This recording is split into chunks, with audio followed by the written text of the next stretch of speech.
Valdelia, on est un éco-organisme en charge de la collecte et la valorisation du mobilier des professionnels.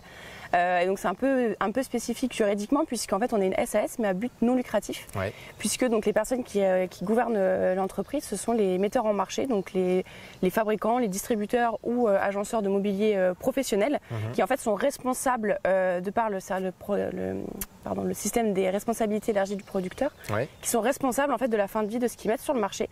Donc le principe faisant qu'ils vont s'agglomérer autour d'un éco-organisme et donc l'éco-organisme s'occupe de la fin de vie de ce qu'ils mettent sur le marché.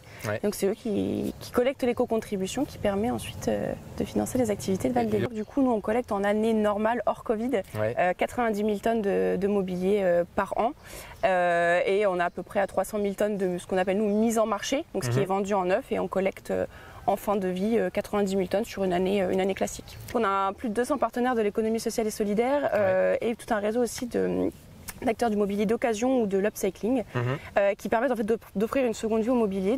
Et surtout on a beaucoup de programmes d'accompagnement sur plein de sujets variés, mais notamment la montée en compétences sur des métiers tels que l'upcycling. On a des programmes, notamment un programme qui s'appelle Révolution, qui permet en fait pour les entreprises de l'économie sociale et solidaire, du jour d'apprendre le métier d'upcycler et de transformer en fait de la matière qui a déjà vécu pour en fabriquer des nouveaux mobiliers. Donc voilà, on a tout ce réseau de l'économie sociale et solidaire qu'on essaie d'accompagner au maximum avec Valdelia.